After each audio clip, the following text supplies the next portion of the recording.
Hey, welcome back to New Day Northwest. You know, from Hong Kong to Iraq, Malaysia to Moscow, Glenn Farley has traveled the world reporting the big stories for viewers in Seattle.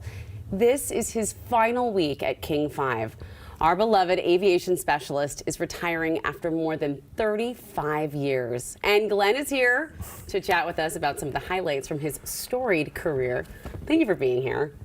Well, I'm glad to be here. Oh, and this is such a blow to so many of us for so many reasons. You are such a part of the heart of this newsroom. So please tell us, why is now the right time to retire? Well, I turned 65 last week. Stop when you're finished. Yes. So, I mean, it was the time to go. There's a lot of stuff I want to do. We've got a grandson now. Yeah. We're hoping for more grandkids. We're, just needing to do that. I got a son who lives on the East Coast. We want to see more with him. We want to do travel, all the usual stuff that you do. So you can't, when you're doing some of these trips, it's sort of like hard to, you're under deadline. You got to get certain things. You're kind of lining up interviews on the fly, even when you're over there. And I want to just be able to actually return to some of these places. Yeah. And enjoy them. And enjoy them, yeah. I get that. And when you have been in this career as long as you have, when it comes to the big stories, it's hard to say, I'm sorry, I can't do that right now. Like, you feel this need to be able to cover them. And you have covered so many incredible stories. Let's talk about the highlights of your career, and starting with the Iraq War. You reported, what was that like from Iraq? Well, we started in Kuwait, so we were with the 555th Combat Engineers, and out of Fort Lewis, now JBLM. We flew over with them. We were originally going to go down through Turkey with the 3rd Infantry Division and invade, or 4th Infantry Division, and come in through there. That is a camel spider. Oh. That's wow. a little. That is a baby camel spider. That is disturbing on someone who hates spiders. And they're very, very large when they grow up. I believe you. I will take your word for it. So where did you end up? You ended up in Kuwait. What was that like? So we ended up flying to Kuwait instead, unloading all these ships with all of this gear that had to be moved around the Arabian Peninsula, and then we went in. We were not part of the original invasion going up from the south instead of the north, and then we ended up in Tikrit, which is Saddam Hussein's hometown. Wow. That is an incredible time in journalism, I think, especially for local news, one we probably won't see again.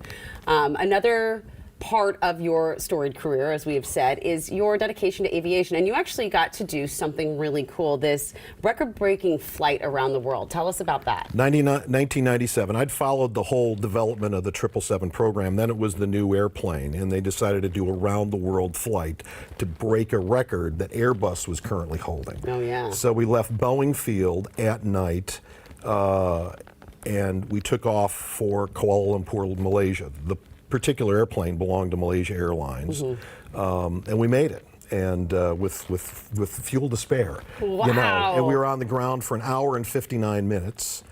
They had literally, Boeing had a pit crew waiting for it. The biggest concern was not running out of fuel. The biggest concern was running out of engine oil. And so all of this was we had 7 pilots, all of this was being looked at very carefully. So on the ground for an hour and 59 minutes, a couple of vice presidents who were on board went in and held a news conference.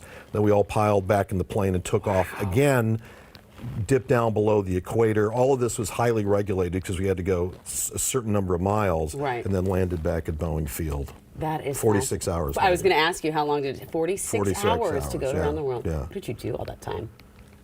It was busy. I mean, we had the whole back section of the airplane. There was only like 25 people on board. I learned how to operate all of the stuff in the galley and everything else. Oh, Jeff Newens, who had done a lot of these kinds of trips and VIP trips, he worked for United Airlines. He also worked for Boeing on these kinds of deals. He and I are still in touch.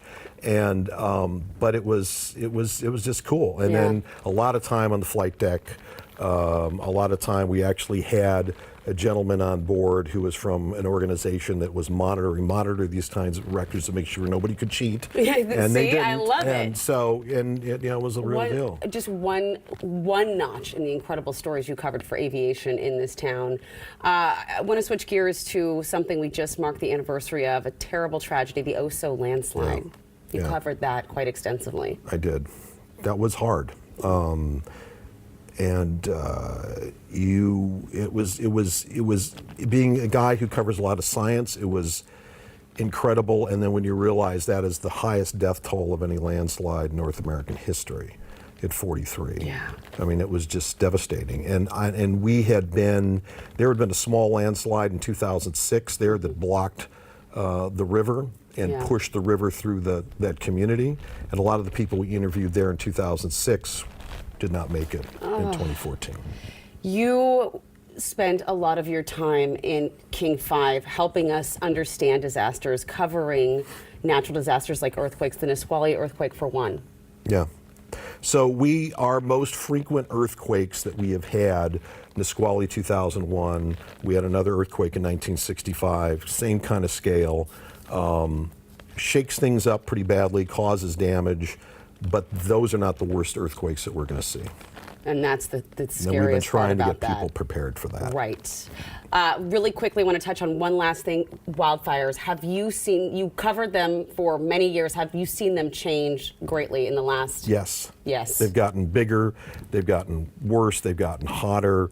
We just did a piece that aired in the last couple of weeks on increasing efforts to increase forest health, to make these, especially these forests in central and eastern Washington, more survivable when fire does come, and make the fires less intense. We could spend this whole show talking to you, and I'm quite frankly sad that we didn't.